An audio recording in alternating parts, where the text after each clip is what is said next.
So let's talk through another enormous wave of Guard Codex leaks. We've got Leman Russ gun profiles, some crazy ignores Invol's las cannon power on these new ordnance batteries, tougher Ogryns, really interesting command squads, and plenty more besides.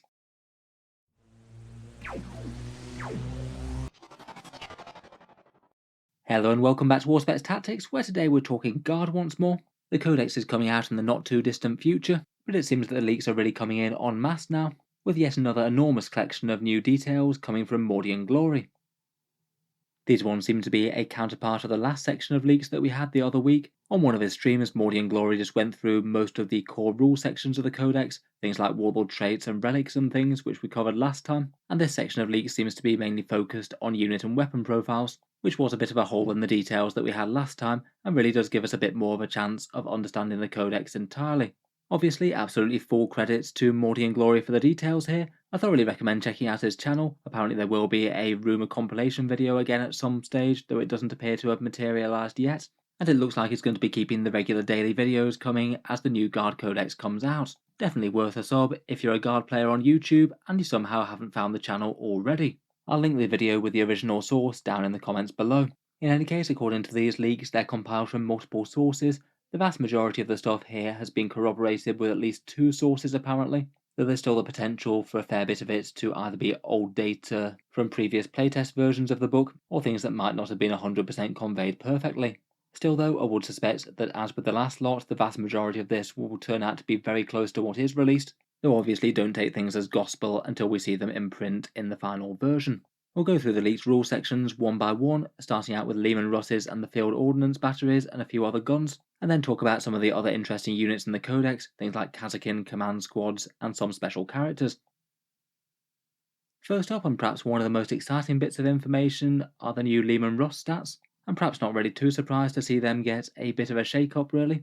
Some of the guns were really quite usable, but a fair few of them were just kind of completely overshadowed, so slightly tweaking the stats on the various turret weapons did seem like a sensible way to go. Apparently Russes are rumoured to be remaining around the ballpark of about 150 points, might be a little bit more or less depending on what guns are selected, and in terms of stat lines there's not all that much change. The main difference is going up from 12 wounds to 13 wounds. A nice little defensive boost, basically keeps them very tough to take out whether or not they have Armour of Contempt. A change that's been rumoured for quite a long time is getting +1 to hit on turret weapons. That's kind of in place of the grinding advance rule. Grinding advance has been swapped out for better ballistic skill on the turrets, plus also souped up weapon stats as well, so in general I feel like the vast majority of the tanks are going to be hitting harder than they did before. The +1 ballistic skill is quite nice with the way that 9th edition works as well. It means that they'll be a little bit less ruined by modifiers like -1 to hit dense cover. Like the Rogue or Dawn, they can also take armoured tracks as well, with a +1 save against damage 1 weapons. Kind of a fun upgrade, but still again doesn't seem like it's going to be particularly useful. They're generally going to want to be more resilient against things with big hard-hitting multi-damage shots rather than small armor fire. In terms of weapons, most of the guns have seen an improvement, though maybe a couple at least feel a little bit like side grades. The standard battle cannon gets you d6 plus 3 shots at strength 8, AP -2 and a flat damage of 3. Combined with the extra ballistic skill, that makes it a far more credible option again. It wasn't exactly awful in the previous Codex, but still wasn't absolutely outstanding either. On average you only lose half a shot compared with the 2d6 that it got before. The +1 ballistic skill is nice, and the flat 3 damage is a massive boost against hard targets. That was kind of predictable based on rapid fire battle cannons and say the Defiler one in other codexes. I feel like a standard battle cannon is going to be a better choice than ever. The Demolisher Cannon, at least by these stats though, look like it's got a bit of a side grade. It's heavy d6, strength 10, AP 3 and damage d3 plus 3. If those stats turn out to be accurate, then it's weirdly slightly different to the Chaos Vindicator with those new stats. That one was d3 plus 3 shots and AP 4 but d6 damage. I did kind of wonder whether this one might be the same as that. If those stats are right, then against most targets that's actually going to be a small downgrade compared with previous. From a standard Russ, I think you go from an average of 6.8 wounds to a vehicle to a more like 6.5.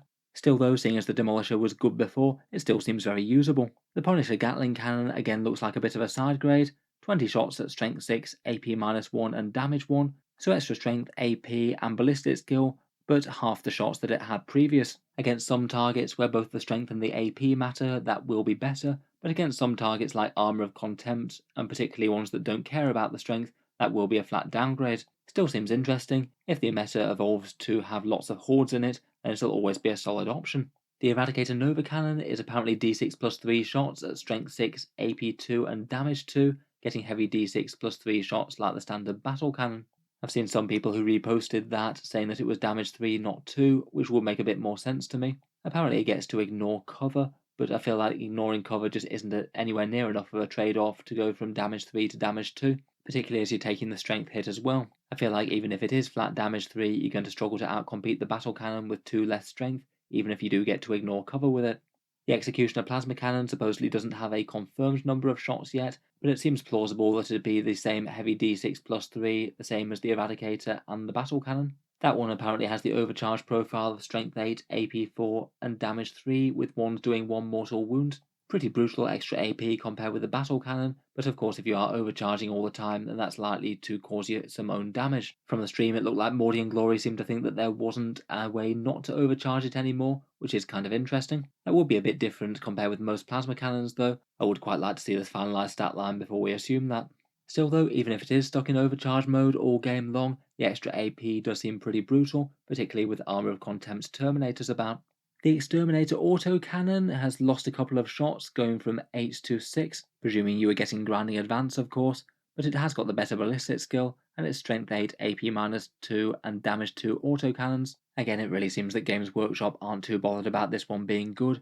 That one just looks flat inferior to the battle cannon, if those stats are accurate. The battle cannon averages you more shots, as well as getting damage 3, so I really don't know why you'd take the autocannon if the stats are accurate there. Even if it's a few points less, it still doesn't look like it's worth making the trade. Finally, the Vanquisher cannon was perhaps the single gun that was most likely to get a boost. It now is only the 1 shot, no 2 shots with grinding advance, but it does come at a casual heavy 14, AP 4, damage D3 plus 6, ignore invul saves, and an extra D3 mortal wounds if you punch a wound through.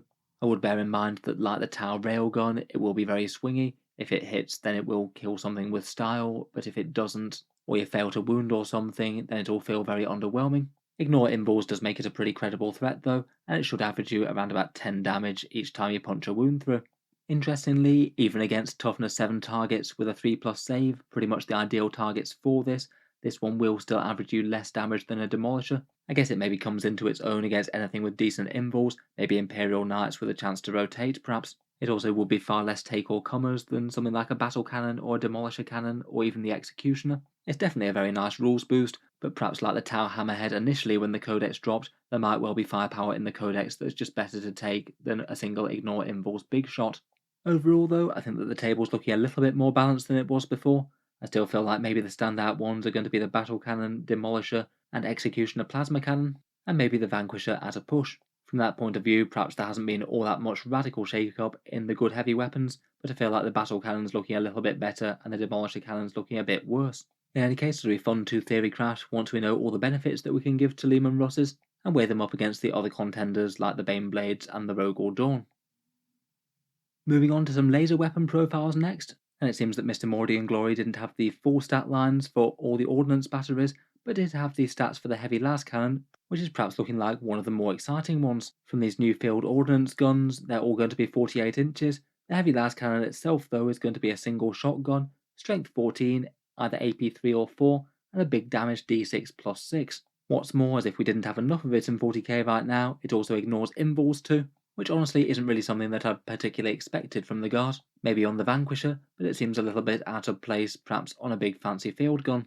It means if the enemy's running armour, there'd certainly be a threat that they just can't really ignore. Horrifically scary if there are any tanks on the board, with the potential to shoot one dead in a single shot most of the time.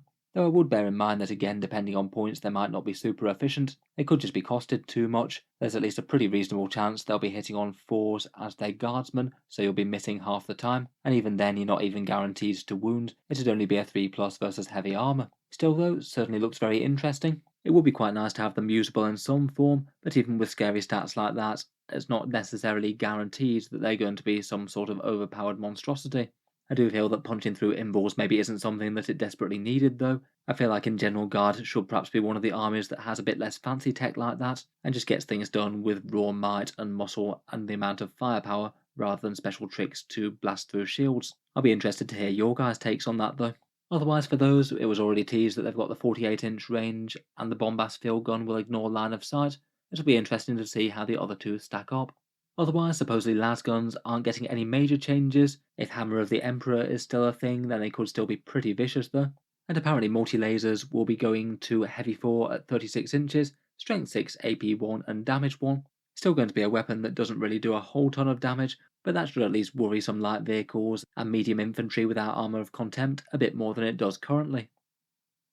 Ogryns next, and apparently they're going to be getting massively tougher in a bunch of different ways. If these leaks are true, then a single Ogryn is going to be absolutely stacked. Toughness going up to toughness 6, an extra 2 wounds up to 5 wounds per model, and a -1 damage as well, which I was kind of predicting already given the Traitor Commissar's Ogryn Bodyguard rule from the Traitor Guardsman datasheets. If so, then a single Ogryn is going to be very chunky and tanky indeed. Hopefully they actually have some meaningful damage output as well as all that toughness too. I can't help but think though that they are likely to cost a few more points if that really is the case. I feel like even the -1 damage and the extra toughness on its own would have done a reasonable job of getting them closer to where they need to be. The extra wounds thing is really quite surprising to me if that does turn out to be accurate. Again, certainly one to reserve judgment on until we know the points and their war gear and things, but hopefully they will be able to make them efficient. They haven't had a good time for it so far all the way throughout 8th and 9th. Moving on, we've got Kasrkin. The new Guard elites don't appear to be sharing a datasheet with Scions at all, they will be their own thing. A datasheet will give them a ballistic skill of 3+, hitting on 4s in combat, though getting 2 attacks, and a 4+ save as with the Scions. In the stream, Mr. Mordian Glory was wondering whether they might just be available in 10s rather than 5s. I guess that's not entirely out of the question with the way that Games Workshop have fielded several of their squads recently, things like Tower Fire Warriors going to 10s only, same with Pathfinders. They're a completely new kit to the game, and it's certainly not impossible that they could just make them 10s only. That potentially could be a bit annoying though, and certainly seems like a mark against them, compared with Scions, which you'd still be able to field in 5s. Otherwise, for details for them, the Hotshot lasguns now apparently have a 24-inch range, all good stuff there. It was really quite annoying that you'd be able to drop in and then not rapid fire them unless you did some sort of weird fancy trick. I guess that one will probably extend to the Scions as well. The special weapon squad restrictions were mentioned a bit already. Apparently it's 4 per 10 as previously, but you can only include a maximum of 2 of any of the weapons, such as the plasma or the melter, as those are the ones that come with the kit. It does include volley guns as well, which Games Workshop have basically already mentioned. They previously weren't an option for Kasrkin back in the day. And there is a bit of fun used for the other Kill Team style war gear as well. Apparently that sniper hotshot rifle does have its own profile. It's called the Hotshot Marksman Rifle. You can get 1 of them per 10 models, and it's basically a single shot sniper weapon at strength 4, AP -2, a flat damage of 3, and a mortal wound on a 6. I feel like it's always going to be a bit limited in scope, seeing as it's literally just 1 sniper shot within a big squad of 10 models that's quite expensive and needs to do other things. But still, the flat damage of 3 is actually more than I might have expected. It does actually give it a credible chance of dealing some nasty damage to support characters and things, and maybe leaving them with 1 life left. If it's cheap enough, it could be fun for little random shots to include in the unit. Otherwise, that demo charge type thing is apparently a melter mine. No idea what that might do yet. Ideally, I'd hope that it's something that they can throw at 6 inches as opposed to something that they need to be in combat for, as in general I feel like you're not usually going to want to charge with these guys. Finally, as was mentioned in Games Workshop's stream, there's also the ability to select an additional doctrine for them on top of the 2 that you have at base. Depending on their restrictions and things, I feel like something like Mechanized Infantry from the regiment leaks could be interesting, disembarking after a transport gets to move. That could help get their scary guns in range maybe. Or perhaps the one that gives you extra strength against monsters and vehicles. That could make Melter and Plasma strikes particularly brutal maybe. They sound vaguely promising overall. Hopefully they actually all add up to being efficient versus the other infantry in the Codex. Next up, and perhaps one of the biggest and most extensive leaks out of any of them, was the Command Squad. Games Workshop's got a new kit going for these, and it does seem like it's a really quite big reimagination of the rules that they had, with fairly flexible options, useful specialists in the unit, and then the option to tack on a bunch of the independent character regimental advisors, and they're basically consolidated into the same squad now. Apparently it still sounds like there's going to be different officer levels on offer, a platoon level 1 in the elite slot, and a company command squad in the HQ slot. I'm going to guess the main difference might be what sort of officer you get there, maybe. It'll be interesting to see how they stack up versus that new Castellan officer. As was kind of expected, as the officers in there, they do have the character keyword. That would mean that they'd be screened from line of sight shooting attacks, and that is quite nice for the command squad, I think, seeing as otherwise you just get them obliterated as soon as they step foot into the open, as they're not really any harder to kill than standard guardsmen.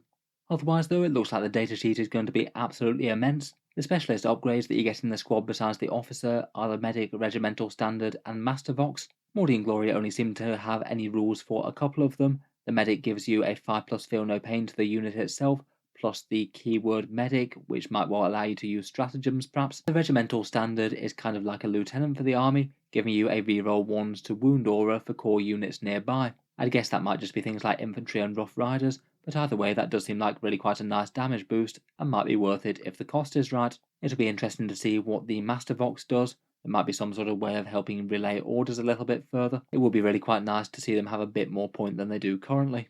Otherwise, for veteran options, apparently they're still rather flexible. The veteran guardsmen have been changed around a bit. They now only hit on 4s, so they're not quite as efficient with spamming special weapons, but they do get 2 attacks base. They could also swap their las guns for chainswords as well, making perhaps a slightly more fighty command squad, though I still feel it's unlikely to be a unit that you want on the front lines, given that it's got lots of important buffs going on. Apparently they can still take up to 4 different special weapons, but they now must be different, as you don't get duplicates in the box. And most interestingly of all, apparently you can still take a veteran heavy weapon team, so you'd still have the option of blazing away with a heavy bolter or las cannon or something. That could be kind of interesting on a character protected unit behind the lines. I feel like they're usually a unit that might want to move to get the buffs where they need to be though, so it might not be quite as good as it sounds on paper. Give them something like a plasma gun and a grenade launcher or something, and they could be an annoying firepower unit that screen through enemy attacks while also delivering their buffs. Then, and perhaps the most interesting bit, are the ability to tack on various different regimental advisors. They do have some rumoured points costs as well. The Master of the Ordnance and the Officer of the Fleets both work very similar. You can nominate one unit within 30 inches, and when you attack that unit with any artillery or aircraft respectively, you get to reroll 1s to hit. Seems like a pretty reasonable upgrade if you really want to focus firepower on one given unit, if you do happen to have a lot of either planes or artillery in your list. No idea whether or not they still retain their airstrike rules or anything like that. If not, then they maybe might just look a little bit on the questionable side at 30 points, unless you're playing a very skewed list with lots of those choices. Otherwise, the Astropath now seems to make the squad a psyker. He can now smite a fair bit better with no restriction on that, but he stops getting the ignore cover buff that he had before. He's now a 1 cast and 1 deny psyker, and he has an interesting option to try and farm command points on turns that he isn't doing psychic powers and things. He's got a psychic action at Warp Charge 7 that allows you to kick out a command points if he's got nothing better to do. I feel like he'd be basically auto-include if he was a little bit cheaper. At 40 points though, that does seem like quite a steep price to pay. The command point thing is nice, but even if he goes for that every single turn, that's still going to be an average of 3 over the course of the game, unless he's doing something else fancy with rerolls. Finally, you also get the option to include the Ogryn Bodyguard or Nork the Dog in the units. They're 55 or 75 points and will tank damage before it gets to the rest of the models, and will probably add a fair bit of muscle in combat as well. If they get the 5+ feel no pain from the medic, then I guess that could be a potential combo. It does look like you could invest very highly in command squads, though I feel like it might just be a bit more efficient to keep them cheap and focused on their buffing things, and then plough most of the points into the things on the line. Still though, really quite cool to have such an in-depth look at them. It does look like they're going to be really flexible and potentially quite powerful as well. Next up, there's a few more details on one of the more interesting bits of the Codex, the different variants of infantry squads that you can field. Apparently the standard infantry squads will remain at 65 points, so a bit more than they are currently, but all war gear is still free. Hopefully the combined total of reimagined stratagems, buffs and things will continue to make the infantry squad strong despite a slight points bump. Apparently the base setup of the infantry squad isn't going to change too much, 1 heavy weapon and 1 special weapon, and I'd guess that if the war gear is free for the standard infantry squads, it's highly likely to be free for the other ones as well, seeing as they cost the same or more points. On top of that though, apparently there's going to be rules to field the infantry as specific Cadian shock troops, Kasrkin jungle fighters, or Death Corps of Krieg. I feel like this could make things really quite complicated within the Guard Codex though, particularly if you wanted a guard army that had the same style of infantry across the whole force, but you still wanted to make use of the optimal datasheets and things. I feel like you might get quite a lot of players just marking their infantry as different types of squads, if it does wind up making sense to field some squads as Cadian and some squads as Kasrkin, for example. Otherwise though, we don't have enormous details on the rest, but the Cadian shock troops are apparently 65 points. They get 2 special weapons instead of a special and a heavy, and apparently on top of that they also get extra hits on 6s at range. No idea whether or not being locked to Cadian will create some weirdness in synergies with the rest of the army. It really is going to matter a fair bit how these platoon and regiment rules come together and the doctrines and things for whether or not they actually make sense to field in an army compared with infantry squads. At least on paper though, if they do get the standard doctrines plus the extra hits on sixes, that seems like it could be generally better to field than the standard infantry, even if they pass up a heavy weapon. Otherwise, the Kasrkin jungle fighters are 70 points, they get extra sixes to hit in melee, and I feel like there must be at least something more going on for them than that, as that by itself definitely doesn't sound like it's anywhere near worth being more than the Cadian shock troops, so I'd expect some sort of extra muscle or combat buffs there. Finally, the Death Corps of Krieg are 80 points, so are the most expensive. Apparently they get a mini transhuman type rule baked in to represent their dauntless keeping going in the face of all odds. That's an okay defensive buff against anything that's strength 6 or higher, and apparently they will have different options for the various bits inside the kill team box, including a medic upgrade for 5 points, which we didn't get any teased rules on, but my guess would be that it will work similar to a fair few of the other squad medics in 40k, say for example the recent Leagues of Votan one, where you get to ignore the first failed save each turn and basically save a guardsman's life. Could be an unusually tanky infantry squad. If it is just literally the mini transhuman that gives them the bonus though, then I feel like it might be a bit of a tough sell above the standard infantry. I am pretty interested to see how these ones all stack up. It is a bit of a different system to the way that Games Workshop has handled different sub-factions or chapters or things in the past. Moving on, we've got a few characters. Perhaps one of the most exciting things is the yet teased but not revealed Lord Solar. Supposedly he's a big and dangerous cavalry model, and apparently will feature on the cover of the new Codex, which is the reason that we haven't seen that yet. There were a few interesting details for him: a 12-inch move, hits on 2s, 10 wounds, a 2+ save with a 4+ invul, and halving incoming damage, kind of feeling a bit similar to things like Morven Val maybe. Apparently he's going to be around about 200 points, though I must admit it's a bit weird to say a 10 wound character unless he's got any sort of special rules that allow him to have the Lookout Sir. I find it hard to imagine that Games Workshop would release a standard sized cavalry model and not allow them character protection just so the opponent can just gun them off the board with heavy weapons. I strongly suspect that they'll either turn out to be 9 wounds or have some sort of special rule that they can be 10 wounds but still not targetable directly. Otherwise, apparently they issue 3 orders per turn, so it could be pretty handy for commanding the infantry. They're a supreme commander, so you could fit them into any guard force pretty easily. It does sound like that this one's going to be the default faction leader. I will be kind of interested whether it's a completely new character, or whether they choose to do something wild, like maybe promote Yarrick to the Supreme Commander of the Guard. That would be pretty crazy, but I feel it's maybe a bit unlikely. Otherwise, weapons-wise, apparently they're going to have something called the Lord Solar's Righteous Gaze, and also a weapon called Conquest, which I kind of suspect just from the name might well be the Blade of Conquest, which was suspiciously missing from the relic section on the previous set of leagues. If they do have some more big lore coming from the Guard, and there's a new Supreme Commander in town, it might make sense that they've taken up that relic in the mantle of Lord Solar Macarius before them. Definitely exciting stuff there. I have a feeling that Games Workshop won't keep us too long waiting for the model, maybe next week or the week after. There's also a few details on Ursula Creed as well. Not a whole load of details here, and apparently some of these are from fairly early playtest leaks, so they might not be entirely accurate, but apparently she's going to have a power sword. Her father's pistols are going to be shooting with 4 shots at strength 5 and AP 3, so at least a little bit of credible range threat there. Plenty of orders, again ordering 3 different times, and has some sort of rule where she gets to nominate some units for +1 strength on ranged attacks if she can order them. I'd guess that might be platoon keyword units, so probably the infantry and maybe heavy weapons. Again though, probably not too worth speculating at this point, and waiting to see the actual datasheet and the interactions. Apparently she also might have a similar rule to the Autarch, which allows you to use the CPV roll twice per phase if you'd like to. I feel like that one's maybe just a little bit underwhelming though. CPV rolls are useful, but that does seem like a good way to burn through your command points extra quick, when it might have made more sense to save them for really powerful stuff later in the game. Besides that, there were a few more details on characters, some rough points costs for Gaunt's Ghost, the Castellan, Strachan, the Lord Solar, and the Tank Commander with a battle cannon. Looks like Gaunt's Ghost might be a little bit more expensive than before at 145. The Castellan is quite a cheap one at 45 points, a really quite nice slot filler HQ that one I guess. Strachan's 80, the Lord Solar is 200, and a Tank Commander looks like they'd be 150. That would have them at a similar sort of price to the standard Russes I suppose. I guess they might not get their built-in 3+ ballistic skill anymore though, so it might just be the orders that you're gaining, and they might be slot limited in terms of just 1 per detachment or something. Finally, there were a few other bits and pieces for other characters as well. Apparently Harker's still in the book and is an independent character. He no longer gives an aura though, and you now pick a single unit for reroll ones all game long.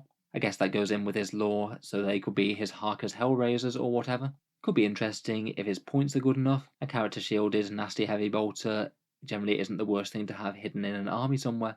Otherwise, the Ministorum Priest is getting rebranded as a Preacher. He sounds like he's going to be getting mini litanies of one sort or another.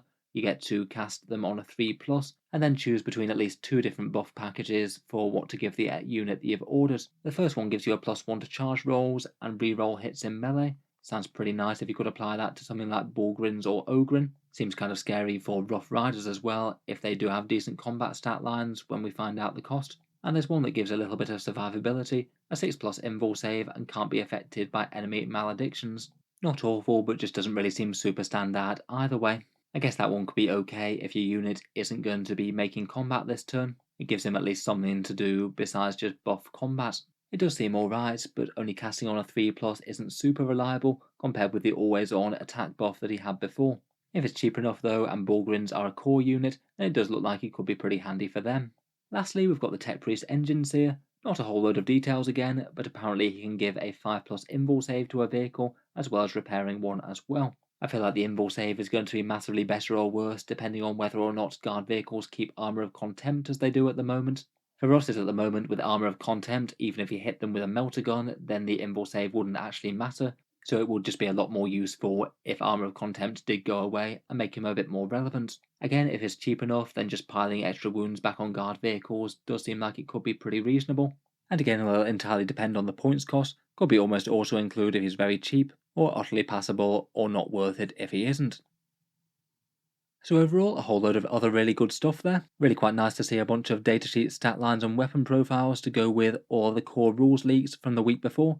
And of course, massive props to Mordian Glory for sharing this all with the community and collating this all together. Certainly recommend checking out his channel. Certainly nice to have a channel completely dedicated to the Guard and the run-up to the Codex.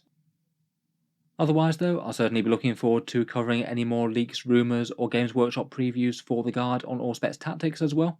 So feel free to subscribe to the channel if you'd like to see more like this. Hopefully Games Workshop will start giving us a few more official rules previews in the not too distant future.